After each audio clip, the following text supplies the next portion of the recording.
morning. I was asked to show you guys how to make bagels. And so here I am at 7 a.m. on Saturday morning, alone in my kitchen while everybody's asleep. Still on my first cup of coffee. There's not very much you need except some time. It takes about 26 hours to make a bagel. If you make a bagel in a different way, if you don't follow these basic steps, if you don't use bread flour, if you try to avoid gluten, if you don't boil them, you don't have a bagel. You have a piece of white bread with a hole in it. If you have a scale, a kitchen scale, preferably one that measures in grams, it's pretty important. Don't measure flour when you are baking with measuring cups. That is for cooking, not for baking. When you're baking, it's a science experiment, and the actual measurements are super important so that you can repeat it in the future. And you can easily get 15-20% variation just by using measuring cups. Always go by weight. 1 cup of all-purpose or bread flour is 120 grams. The only other real piece of special equipment that you won't find in your kitchen that you need is a bagel board. Basically just a piece of wood, a couple inches wide, short enough that it'll fit in your oven. I'll show you what to do with these. They are pretty critical to making a good bagel. You can get away without this, but I don't recommend it. You're going to need several sheet pans. These are actually half sheet pans. Full sheet pans wouldn't fit in a residential oven. And a baking stone. If you don't have a baking stone that fits in your oven, you can again use several more of these. If you stack maybe 3 of them in your oven and let them preheat, so you're not going to take them out of the oven once you put them in. When we get to the baking stage, they kind of serve like a baking stone. Your very basic piece of equipment is a mixer. This is a dough hook that you will need. You could get by doing this by hand if you really wanted to, but KitchenAid with a dough hook is pretty darn important. So nothing about this is very complicated. Let's get started. We're going to make a mixture of water, barley malt, and yeast. And the idea here is that we're going to put in 255 grams of water, which is about 2 cups, plus 2 tablespoons of water with the barley malt and the yeast, and we're going to set it aside. So now, through the miracle of mediocre camera work, I have 255 grams of water that is at about 100 to 105. There we go, 103. So now I'm going to zero out my scale here, and we're going to start adding some barley malt. This is where weighing things comes in really handy, because look at how gloopy and messy barley malt is. There's no way if you try to measure out a tablespoon of this stuff, you're going to get a consistent amount. And so instead we go by weight, and we're going to shoot for 21 grams, which should be just a little bit more than what comes out of this tablespoon easily, and just enough, oops, sorry about that, to make a very sticky mess on my countertop and now we're going to zero it out so we can measure out our yeast. So I have this big quarantine lockdown bag of yeast I bought. You can certainly use the little envelopes, but don't just pour the envelope in. We're shooting for 1 teaspoon, which should come out to be about 3 grams. This is a little less finicky than the amount of flour and water ratio, but you still want to get it pretty close to 3 grams. So being a good science experimenter here, there we go, we're at 3 grams. All right, so I've set aside the yeast over near the mixer, which is where we're going to use it next. Now I have the big mixer bowl on the scale, zeroed out, and my big ass thing here of flour. So we need 3.5 cups of this flour, As I said, each cup is 120 grams. All right, so what you're gonna see now is me slowly putting flour into the scale to get 420 grams. And I guess what else you're gonna see is the remnant of far too much beer. So sorry, my beer gut is sitting here in the middle of your camera action, but we're 420.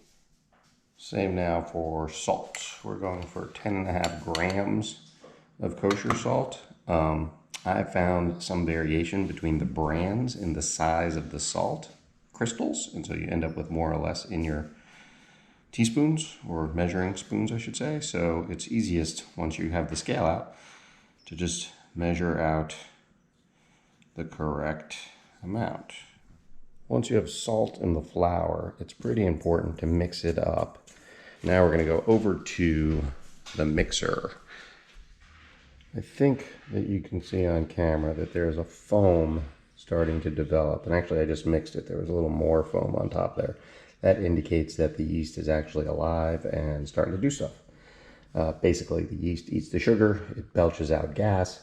That gas is the foam. That will continue even when it's in the flour eventually. That belching, I like to think of it as belching because otherwise it's coming out the other end, is what makes dough rise. There we go. And we're going to slowly let our water get in there. We're going to let this mix at a slightly faster speed now that the dough is partially hydrated. And it'll gather up the rest of that flour there.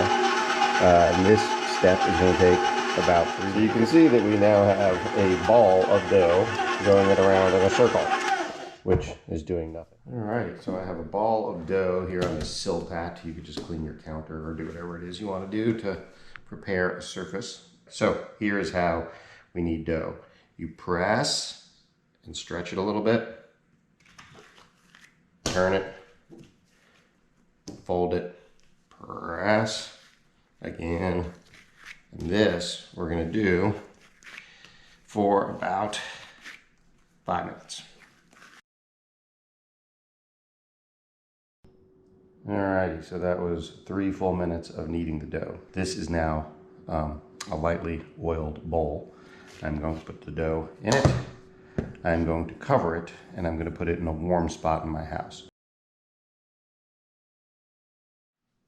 Alrighty, kids, welcome back. It has been an hour. I now have my dough, which I trust you can see has expanded probably a little more than double than it originally was. That's the rising of the yeast, all that good belching that it does. You can see, if you look closely, that we have good yeast development. You can tell by the little pock marks there. That's where all the gas was coming out.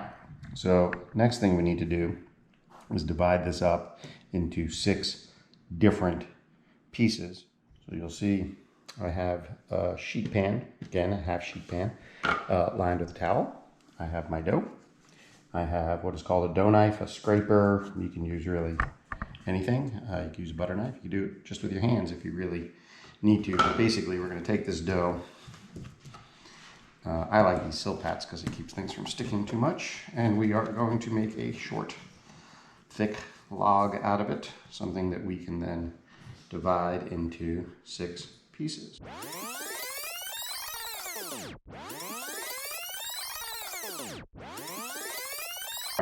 This is where the magic happens. This is a little bit of skill, really not skill so much as practice. I have to say I'm considerably out of practice until COVID hit and I started making bagels with the kids. So we're going to take these pieces, we're going to roll them out. We want it to be, we'll say, about 10 inches long, over, and then a nice soft rub.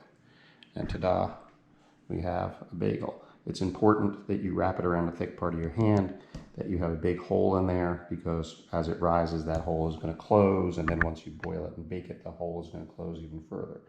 And then we take it, put it on a towel. Next one, we roll it out, Again, it doesn't have to be 8 inches. It's going to depend on the size of your hand. Let's do this one a little slower. I'm grabbing it. I have some of the dough in my hand here. I'm overlapping it, and then I'm going back and forth, and then the final twist. There you go. One traditionally prepared New York bagel.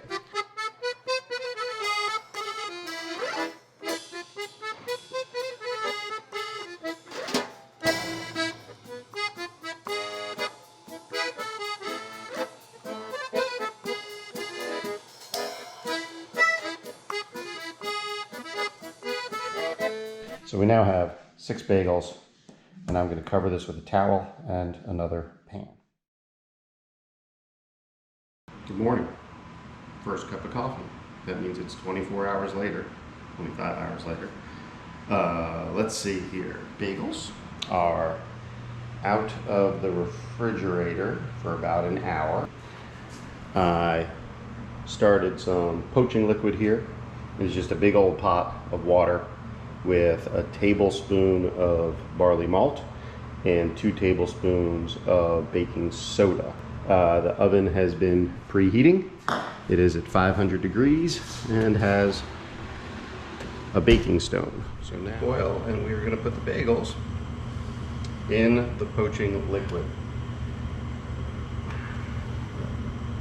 And there they stay for about 30 seconds before we flip them. Looks like it's close to 30 seconds, so let's flip them. All right, we'll flip them, or at least try to remember the order we put them in, so that each side is getting cooked the right amount. And I don't know if you can see this on camera, but they have sort of a sharp skin quality about them. See here, the bagel boards, which I wet. I soaked them in water for about 10 minutes, so this is pretty wet right here, sitting in a pan, and we take the bagels out. And they go 3 per board. So now the bagels are on the boards. My kids like them plain, and Teresa and I like them with sesame, and I like them with onion. So one of them gets both of those things. So here we are, bagels on bagel board, going in the oven. So we have 3 minutes on the bagel boards, and then I'll show you how to flip them. All right, so 3 minutes have passed. Bagels are on the boards. Time for flipping. Let's see, we'll flip this one first.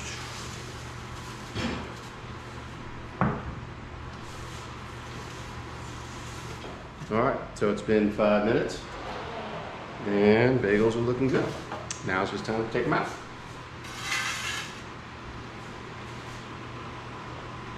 There you go. And that, ladies and gentlemen, is how you make 6 New York bagels.